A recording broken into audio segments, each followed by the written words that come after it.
అందుకు ప్రియమైన సహోదరి సహోదరులకు యేసుక్రీస్తు నామములో శుభములు. దేవుని యొక్క మహిమ మీ మీద ప్రకాశించునుగాక.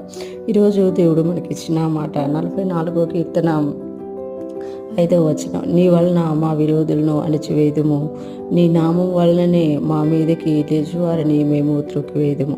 ఈ మాటలు మనం 44వ కీర్తనలో చూస్తున్నాం. ఈ కీర్తనకు రాసిన కీర్తనకారుడు తెలియజేస్తున్నారు కదా, నీ వలన అంటే దేవుని వలన మా విరోధులను అణిచివేయుదుము అంటున్నారు.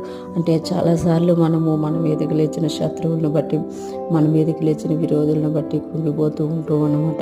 చాలాసార్లు ఈ యొక్క పరిస్థితి నుండి మనం తప్పింపబడితే బాగుండు అనుకుంటాం, కానీ కొన్నిసార్లు అది మన వల్ల కాకుండా ఉంటుంది. కానీ ఇక్కడ కీర్తనకారుడు అన్నారు కదా, నీ వలన మా విరోధులను అణిచివేయదు. అంటే నువ్వు ఎప్పుడైతే మాకు సహాయం చేస్తావో, ఎప్పుడైతే నువ్వు మాతో ఉంటావో, మేము నీ వలన అంటే దేవుని వలన మన విరోధుల్ని మనము అణిచివేస్తామట. ఇంకోటి అంటారు కదా, నీ నామము వలనని మా మీదకి లేచి వారిని మేము త్రొక్కివేయుదుము, నీ నామము వలననే. ఇక్కడ చూసారా, యేసయ్యకి యొక్క నామము ఎంత గొప్పదో ఇక్కడ కీర్తనకారుడు తెలియజేస్తున్నారు. క్రొత్త నిబంధనలో యేసయ్య వచ్చి చనిపోయిన తర్వాత ఆయన నామం హెచ్చింపబడినట్లుగా మనకు ఉంటుంది, కానీ ఈ కీర్తనకారుడు ముందుగానే తెలియజేస్తున్నారు, నీ నామము వలన. అంటే దేవుని నామానికి ఉన్న శక్తి అంత గొప్పది అన్నమాట.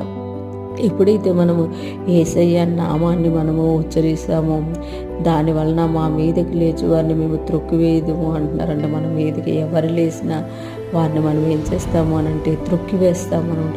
ఈ కీర్తనకారుడు అనుభవంలో ఆయనకి విరోధంగా లేచిన వారిని, ఆయన మీదకి లేచిన వారిని కూడా త్రొక్కివేసినట్టుగా మనం ఇక్కడ చూడగలుగుతున్నాం. ఈరోజు ఫ్రెష్ మనం వింటున్న ప్రతి ఒక్కరు జ్ఞాపకం చేసుకొని, మనకు విరోధంగా మన మీదకి అనేకమైనవి లేస్తున్నాయేమో, మనకు విరోధంగా విరోధులు ఉంటున్నాయేమో, మన మీదకి అనేక సమస్యలు లేస్తున్నాయేమో, వాటన్నిటిని చూసి మనం భయపడకూడదు.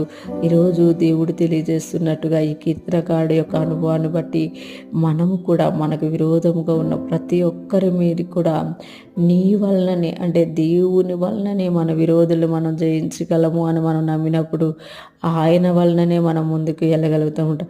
ఇంకొకటి, నీ వలననే, నీ నామము వలననే మా మీదకి లేచి వారిని మేము త్రొక్కివేయదు. యేసయ్య నామములో ఎంత శక్తి ఉంది అని అంటే, కృత నిబంధన భక్తులుగా ఆయన మన కొరకు శ్రమపడి మరణించి తిరిగి లేచడం వల్ల ఆయన నామం అన్ని నామాల కన్నా పరిణామముగా తండ్రి కుడి పార్శ్వమున ఉన్నట్టుగా మనము చూడగలం అనమాట. ఈరోజు ఫ్రెష్ మనం వింటున్న ప్రతి ఒక్కరం కూడా ఎటువంటి పరిస్థితి గుండా వెళ్తున్నాం, మనము ఎప్పుడైతే ఆయన వలననే మనం జయించగలము అనుకుంటామో, ఆయన్ని హత్తుకొని ఉంటాము, ఆయన నామము వలననే మన మీదకి లేచి వారిని త్రొక్కివేయగలమని మనము నమ్ముతాము, మనము నమ్మినది జరుగుతుంది అనమాట. మనందరం కూడా మన చుట్టూ ఉన్న పరిస్థితులనే కాక మనతో ఉన్న వారిని, మనకు దేవుడు ఇచ్చిన యేసయ్య నామమును గుర్తించుకొని గమనించుకొని మనం ఎప్పుడైతే ముందుకెళ్తామో మనం అన్ని విషయాల్లో విజయం పొందుకుంటాం. దేవుని కృప మనందరికీ తోడై ఉండి నడిపించునుగాక. ఆమేన్.